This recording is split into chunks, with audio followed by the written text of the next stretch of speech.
that's a tight house. The curtains don't move, you know, when the wind comes against it. So, alhamdulillah, that, you know, Allah has prepared us for this day.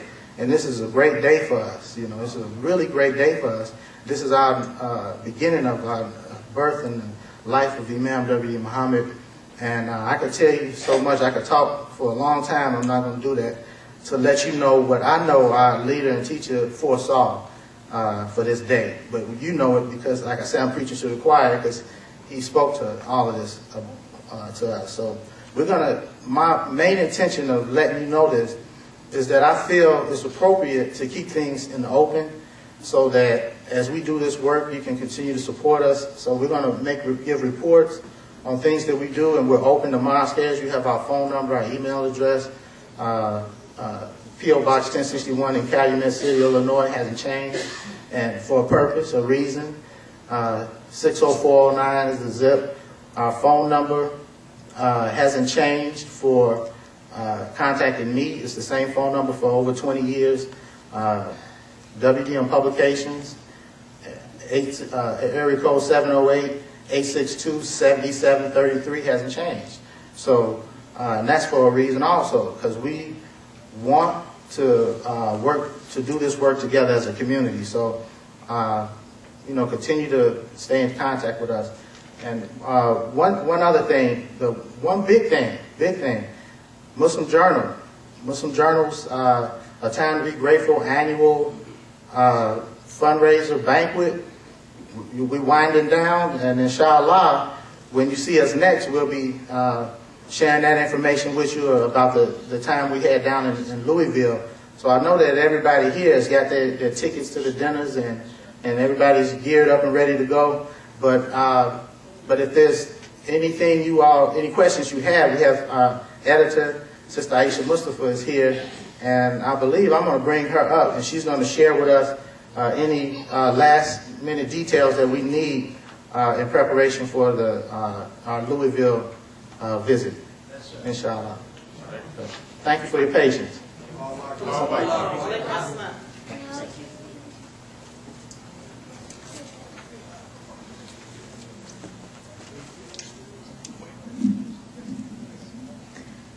Thank you, Brother Wallace II, for this opportunity. Bismillahirrahmanirrahim. And of course, Abdullah is still echoing in my head. And he must felt the pit of my stomach when he started talking about fitna and anxiety. Because that's, I said that was a lecture for me, because it was right there. You have to straighten back up and get the knot out your stomach and the fist out your back.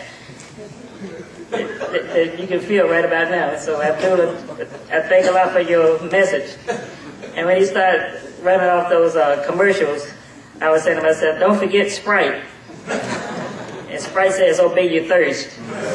And you can't tell our young people to obey your thirst. Because they can be thirsty for anything. And then there was one that came out that said, you don't have to color in between the lines. And the world has been trying to take us away from God for a long time. And we thank Allah for those dedicated young people who toe the line. Imam Imam came up before us, Abdullah, Brother Amanza, Brother Wallace Muhammad, Sister Lynn, and our guests who are here. We thank Allah for you all. Our dear brother, who giants stand up on his shoulders. He has some heavy shoulders and he carried a lot of weight. And we thank you for being with us and being steadfast and still being here. So we have a lot. When we stop thinking about our pain and the pit of our stomach and our deprivations, we have a lot to be thankful for. And that's why we have the determination to have this done every year, a time to be grateful.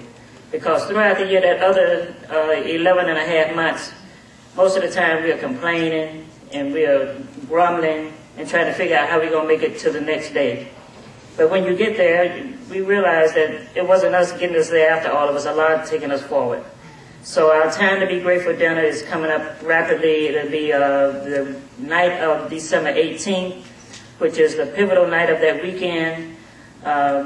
Some of the things that we've been trying to do is to kind of like be an incubator for other activities and events. And the fashion show that would be on Friday night, we were featuring it this year, but after this year, it was spun off and be its own entity. When we went down to Louisville, we really appreciated that area because it is the home of the Muhammad Ali Center, not just being Muhammad Ali's hometown himself, but they have a center there, and that center houses our history. It doesn't just talk about Ali and his boxing and his career. It talks about the slave masters whose name was Cassius Clay, and how that name Cassius Clay was then picked up by Ali's ancestors and used. I guess he must have been a good slave master. So they kept his name. And how significant it was when Ali made that transition from being Cassius Clay to Muhammad Ali. But it also tells you the peripheral history that was taking place, what was taking place in the country at that time. Of course, you can't talk about Ali without talking about Vietnam and what was going on at that time. You know, Ali's famous saying, ain't no Vietnam ever called me a nigger. You know, so, and it goes all the way up, and they add to it each time something else happens in Ali's life, to the point where he threw away his belt, and then the Olympic Committee gave it back to him. And it's just enriched. It has the Nation of Islam history in it. It has some of his artifacts, his famous car that he had, and they deserve our support. If the Muslim African Americans can't support the Muhammad Ali Center, then what can we support? And if there is a center that has been built around one of our individuals, one of our heroes, one of our products, a product of this community, then who else is going to support an entity like that? So we want to be in the forefront and let the Muhammad Ali Center know that we value when people recognize us and value us, and that's why we want to have the dinner there. Sister Tahida Abdullah is here, and she has physical tickets with her that can be purchased today. We ask that you fill out the form because we are trying to build up our database, and we want information on hand. So she will have a form with her to fill out like this, and she can give you your physical ticket on site today. We have some tickets here for each of the events. One other thing that we want to highlight during that weekend is the Ella Joyce play. Ella Joyce was the wife on the sitcom The Rock, you know, the garbage guy. She was the wife, and she has a one-person play that she does celebrating Rosa Parks. It's called Rose Among Thorns. And it's an hour-long play with just one person. But remember, this is the 50th year. If you read the Muslim Journal, President Obama acknowledged that this is the 50th anniversary of the Birmingham bus boycott. And it was that bus boycott that Rosa Parks refused to give up her seat. And that's another icon in our community. We don't have to, she didn't have to be Muslim for us to recognize what Rosa Parks did for us. You know, she's called a mother of the civil rights movement. And, you know, there's a lot of people who try to explain what was going on in her mind when she refused to give that seat up that day. And they said, oh, she was tired. She'd been to work too long. Her feet were hurting. When she began to talk for herself, she said she wasn't tired. She said she was thinking about Emmett Till. And she just said, the day I'm not moving. So Emmett Till was on Rosa Parks' mind the day that she refused to give up that seat. It wasn't her tired feet that kept her planning. So we want to acknowledge her in this play, and we have the opportunity. The Urban League called when they saw the advertisements in Louisville and said they got youth down there that had never been to a play in their life.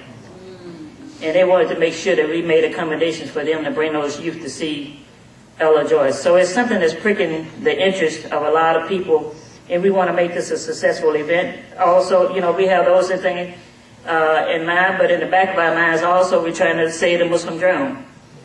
Right now, circulation is suffering, and we have to be innovative and proactive. We can't just keep waiting on the cavalry to come. We got to go out and find the cavalry. Like somebody said, you know how we used to say, I'm waiting on my ship to come in.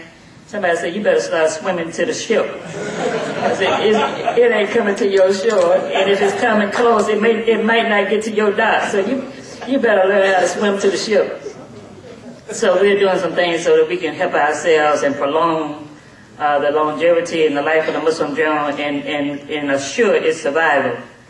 If these dinners, in fact, become as successful as we want them to be, then we can get a year's operating budget out of the dinner. and then use the resources from the Muslim Journal to build up the Muslim Journal, but we don't have to worry from month to month.